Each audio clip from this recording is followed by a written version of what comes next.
ठाण्यात होणार भव्य रामायण महोत्सव। उपमुख्यमंत्री देवेंद्र फडणवीस यांच्या हस्ते होणार 3 दिवसीय रामायण महोत्सवाचे उद्घाटन।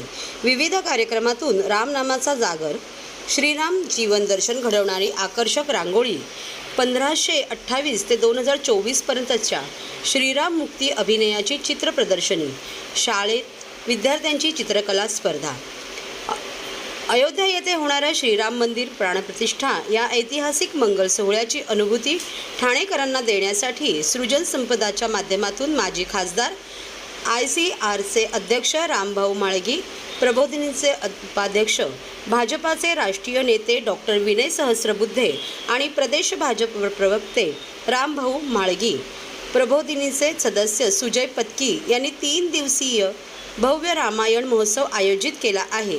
येथील गावदेवी मैदानात शनिवार दिनांक 20 जानेवारी ते सोमवार दिनांक 22 जानेवारी दरम्यान होणाऱ्या रामायण महोत्सवात विविध कार्यक्रम आयोजित केले आहेत। मन राम रंगी रंगले चा आनंद हा रामायण महोत्सव देईल। या अभिनव रामायण महोत्सवाचे उद्घाटन राज्याचे उपमुख्यमंत्री देवेंद्र फडणवीस यांच्या हस्ते शनिवारी दिनांक 20 जानेवारी रोजी होणार आहे। विजयी पताका, श्रीरामाची झळकते अंबरी, प्रभू आले मंदिरी याचा प्रत्यय रामायण महोत्सवातील कार्यक्रम देतील, असे महोत्सवाचे आयोजक डॉक्टर विनय सहस्रबुद्धे आणि संयोजक सुजय पत्की यांनी पत्रकार परिषदेत सांगितले। 3 दिवसाचा जो रामायण महोत्सव होतोय यामध्ये दररोज संध्याकाळी 6:30 वाजता राममय वातावरणासाठी म्हणून एक रोज संध्याकाळी 6:30 वाजता सामूहिक रामरक्षा पठणाचा कार्यक्रम असतो। साधारणपणे 1000 जणांचं एकत्रित रामरक्षा पठणाचा कार्यक्रम होईल। त्यानंतर दिनांक 20 तारखेला विद्यावाचस्पती डॉक्टर शंकर अभ्यंकरांचं राष्ट्र निर्माते प्रभू श्रीराम या विषयावरती प्रवचन आहे। 21 तारखेला कमलेश फडकमकर या सुप्रसिद्ध संगीत संयोजनातनं निर्माण झालेले एक राम गाईन आवडी असं रामायणातल्या कॅरेक्टर्स वरती पात्रांवरती उभं केलेलं एक गाण्याचा कार्यक्रम आहे। आणि 22 तारखेला जे गदी माडुळकर आणि सुधीर फडकेंनी जे अजरामर केलं असं गीत रामायण, ज्याचं 69वं वर्ष आहे हे या वर्षीचं, तर असं गीत रामायणाचा कार्यक्रम आहे। दिनांक 21ला रविवारी सकाळी लहान मुलांची म्हणजे शाळेतल्या मुलांची रामायणावरती चित्रकला स्पर्धा आहे। या व्यतिरिक्त जसं विनयजी म्हणाले की 3 दिवस हा कार्यक्रम हा सकाळी 10 ते रात्री 10 अशा वेळामध्येही पूर्ण प्रदर्शनी चालू असेल। त्याच्यामध्ये संध्याकाळी कार्यक्रम, परंतु दिवसभर ही रांगोळी प्रदर्शन आणि प्रदर्शनी, जी राम मंदिराच्या इतिहासावरती केलेली जी प्रदर्शनी आहे ही प्रदर्शनी दिवसभर खुली असेल। कवली परिवाराला या कार्यक्रमाचा भाग होता आला यासाठी धन्यवाद देतो। जसं गदिमांनी गीत रामायण रचलं, आणखीन बाबूजींनी त्यांच्या संगीतातून लोकांपर्यंत पोहोचवलं। फक्त गीत रामायण ऐकल्यानंतर आपल्याला रामायण संपूर्ण रामायण आपल्याला कळतं किंवा दिसून येतं, म्हणजे अक्षरशः आपल्या डोळ्यासमोरून रामायण तरळत असतं।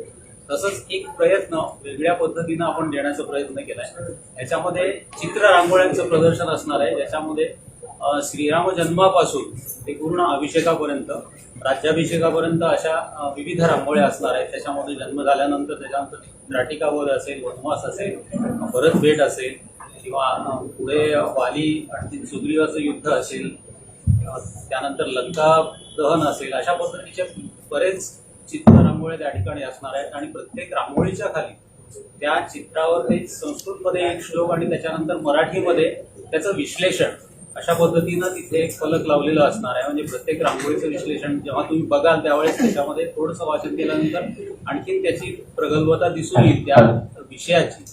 तर अशा पद्धतीनं त्या रांगोळ्या त्या ठिकाणी सादर होणार आहेत। त्याच्यामध्ये काही रांगोळ्या थोडंसं AI एफेक्टमध्ये घेण्याचा प्रयत्न केलाय आम्ही। थोडंसं त्याच्यामुळे एक वेगळेपणा दिसून येईल, कारण आपण पारंपरिक चित्र वगैरे बघितलेलं असतं, पण थोडं AI एफेक्टमध्ये आपण घेऊन तो प्रकार आपण जर लोकांपर्यंत आपण जर पोहोचवलं तर एक त्या कलेचं वेगळेपण नक्कीच लोकांना आवडेल असं वाटतंय। आणि त्याच्यामध्ये एक 27वी जी रांगोळी आहे ती मोठी रांगोळी असणार आहे। साधारण 8 फूट 16 फुटाची रांगोळी राम मंदिराची रांगोळी आहे, पण थोडंसं कन्सेप्ट वेगळा घेतलाय त्याच्यामध्ये. जसं आपण आता खारीचा वाटा म्हणतो, आपण प्रत्येक जण इन्व्हॉल्व्ह होतो राम मंदिरामध्ये, तसं त्याच्यामध्ये हातामध्ये खार घेतलेली आहे आणि त्याला छानपैकी गुरवाळत आहे, अशा पद्धतीचं ती सीन आहे. आणि एका बाजूला रामभक्त हनुमान तल्लीन होऊन श्रीरामाचं भजन करतायत. म्हणजे आपण सगळे भक्त त्याच पद्धतीनं तल्लीनतेने आपण रामनाम घेतोय, अशा पद्धतीनं ते एक सीन असणार आहे. आणि बघण्यासाठी नक्कीच आवडेल सगळ्यांना, कारण त्या सिक्वेन्सनीच सगळ्या रांगोळ्या असणार आहेत. म्हणजे एका पाठोपाठ एक विषय घेऊन ते एका फलकावर ते साधारण त्या रांगोळीची साईज 3x5 साईज असणार आहे. आणि जवळजवळ 27 कलाकार त्याच्यावर ते काम करतायत आणि 3 ते 4 दिवस ती रांगोळी कंप्लीट व्हायला होणार आहे.